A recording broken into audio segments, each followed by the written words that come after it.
Hello students, SV online classes में आपका स्वागत है। आज हम पढ़ेंगे कक्षा 8 की हिंदी विषय का दूसरा अध्याय, जिसका नाम है लाख की चूड़ियाँ, जिसके लेखक हैं कामतानाथ। इसमें एक ग्रामीण व्यक्ति के जो कि चूड़ियाँ बनाता है, उसके व्यवहार का बड़ा ही बखूबी तरीके से, बहुत ही अच्छे तरीके से वर्णन किया है लेखक ने। तो पढ़ते हैं इस लेसन को। सारे गांव में बदलू मुझे सबसे अच्छा आदमी लगता था, क्योंकि वह मुझे सुंदर सुंदर लाख की गोलियां बनाकर देता था। मुझे अपने मामा के गांव जाने का बड़ा चाव था। तो यहाँ चाव का अर्थ है इच्छा या मनसा कह सकते हैं। मुझे अपने मामा के गांव जाने का बड़ा चाव था।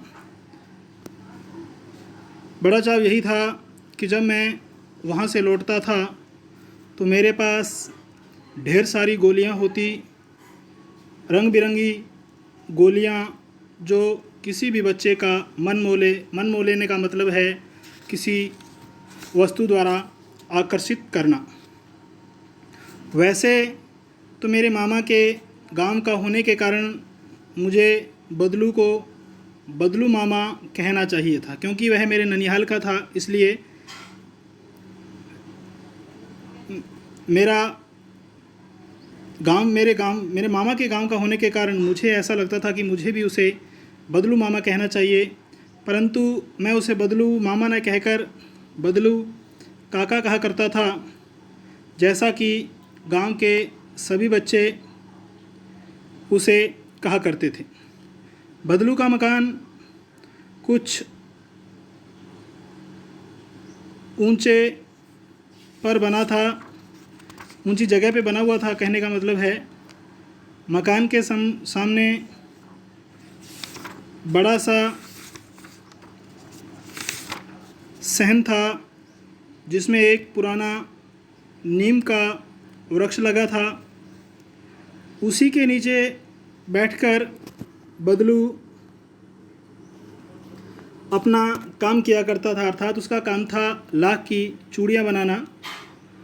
बगल में भट्ठी दहकती रहती। भट्ठी का मतलब जिसमें वह उस लाख को गर्म करता था, जिसमें वह लाख पिघलाया करता था, यानी कि लाख को पिघला के उसे आकार प्रदान करना, अर्थात सुंदर सुंदर चूड़ियाँ बनाने का काम वो करता था।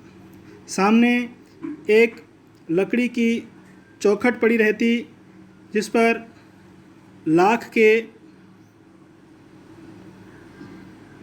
मुलायम होने पर वह उसे सलाख के समान, सलाख यानी कि बहुत ही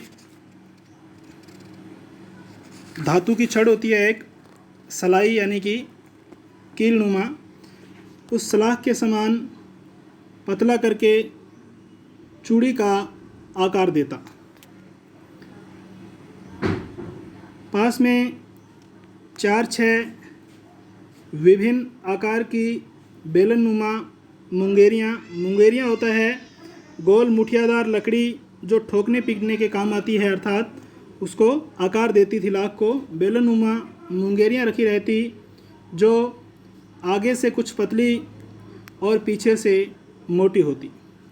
लाख की चूड़ी का आकार देकर वह उन्हें मुंगेरियों पर चढ़ाकर, यानी कि उस गोल मुट्ठीदार लकड़ी पे चढ़ा के गोल और चिकना बनाता, और तब एक एक कर पूरे हाथ की चूड़ियाँ बना चुकने के पश्चात, यानी बाद, वह उन पे विभिन्न प्रकार के रंग करता, अर्थात विभिन्न प्रकार के रंग उनको देता। बदलू यह कार्य सदा ही एक मचिए अर्थात चारपाई पर बैठकर किया करता था, जो बहुत ही पुरानी थी। बगल में उसका हुक्का रहता जिसे वह बीच बीच में पीता रहता, अर्थात गुड़गुड़ाता। हुक्का एक प्रकार का जिसमें तंबाकू भरा जाता है, लोग नशे के लिए उसका इस्तेमाल करते हैं, जो कि एक बुरी चीज़ है। नशे से दूर रहना हमें चाहिए सदैव ही। गांव में मेरा दोपहर का समय अधिकतर बदलू के पास बीतता।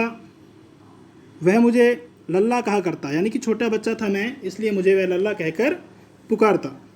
और मेरे पहुंचते ही मेरे लिए तुरंत एक मचिया मंगा देता। मचिया यानी कि एक चारपाई मेरे लिए भी मंगा देता। मैं घंटों बैठे बैठे उसे इस प्रकार चूड़ियाँ बनाते देखता रहता। लगभग रोज़ ही वह 4-6 जोड़े चूड़ियाँ बनाता, यानी कि काफ़ी संख्या में वो 4 या 6 जोड़े चूड़ियाँ प्रतिदिन बनाता। पूरा जोड़ा बना लेने पर वह उसे बेलन पर चढ़ाकर, किस पे, बेलन नुमा एक लकड़ी का हत्था सा है, उस पे चढ़ाकर कुछ क्षण चुपचाप देखता रहता, मानो वह बेलन न होकर किसी नववधू की कलाई हो। यानी कि उस बेलन नुमा लकड़ी पे जब वो चढ़ाता उनको, तो ऐसा लगता उसे कि ये किसी नवविवाहित स्त्री की कलाई हो। बदलू मनिहार था। बदलू क्या था? मनिहार, यानी कि चूड़ियाँ बनाने वाला। चूड़ियाँ बनाना उसका पैतृक पेशा था, यानी कि उसकी परंपरागत पेशा था ये उसके, यानी कि उसके दादा परदादा भी यही काम करते थे। जो काम कौन करता था? बदलू करता था। पैतृक पेशा था और वास्तव में वह बहुत ही सुंदर चूड़ियाँ बनाता था। उसकी बनाई हुई चूड़ियों की खपत भी बहुत ज़्यादा थी, यानी कि बहुत ज़्यादा लोग उसकी चूड़ियाँ बनी हुई खरीदते थे। उस गांव में तो सभी स्त्रियां उसकी बनाई हुई चूड़ियाँ पहनती ही थी। आसपास के गांवों के लोग भी उससे चूड़ियाँ ले जाते, यानी कि गांव वाले तो पहनते ही पहनते थे, इसके अलावा आसपास के जो गांव वाले थे वो भी उससे क्या करते? चूड़ियाँ ले जाते। परंतु वह कभी भी चूड़ियों को पैसों से बेचता नहीं था। चूड़ियों को पैसों से नहीं बेचता था। उसका अभी तक वस्तु विनिमय का तरीका था। तो वस्तु विनिमय क्या होता है? वस्तु विनिमय का मतलब होता है, क्या होता है वस्तु विनिमय का मतलब? वस्तु विनिमय का मतलब होता है कि किसी वस्तु के बदले पैसे न लेकर वस्तु ही ले लेना। वस्तु विनिमय क्या होता है? किसी वस्तु को देकर, यानी कि वो चूड़ियों के बदले पैसे नहीं लेता था, उसके बदले में वो क्या लेता?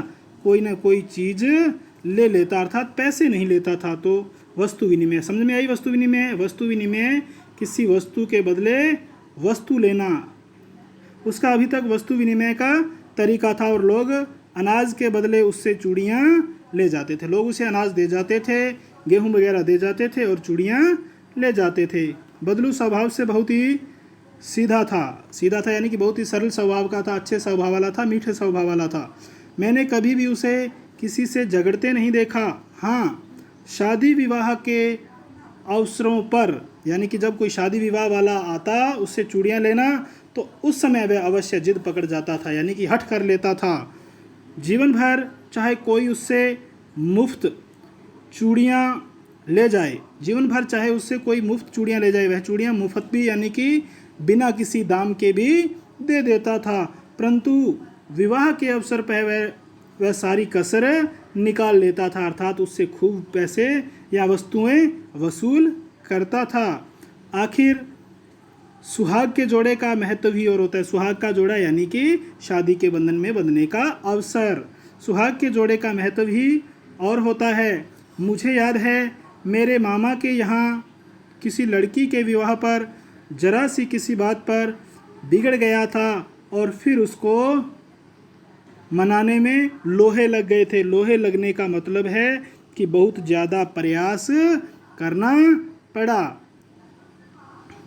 विवाह में इस जोड़े का इतना मूल्य बढ़ जाता था कि उसके लिए उसके घरवाली को सारे वस्त्र मिलते, ढेरों अनाज मिलता उसको अपने लिए पगड़ी मिलती और रुपए जो मिलते वह अलग। इसके बदले में यानी कि विवाह के अवसर पर जब वह चूड़ियाँ देता तो इसके बदले उसे वस्त्र मिलते, ढेर सारा अनाज मिलता, सिर पे पहनने के लिए एक पगड़ी मिलती और रुपए जो मिलते वह अलग था। तो आज के लिए बच्चों इतना ही, कल हम पढ़ेंगे इससे आगे। तो आज आपको 2 प्रश्न दिए जाते हैं। पहला प्रश्न है, ध्यान से सुन लेना। बचपन में लेखक अपने मामा के गांव चाव से क्यों जाता था और बदलू को बदलू मामा न कहकर बदलू काका क्यों कहता था। दूसरा प्रश्न, वस्तु विनिमय क्या है, विनिमय की प्रचलित पद्धति क्या है। वस्तु विनिमय क्या है और विनिमय की प्रचलित पद्धति क्या है। आज के लिए इतना ही, धन्यवाद।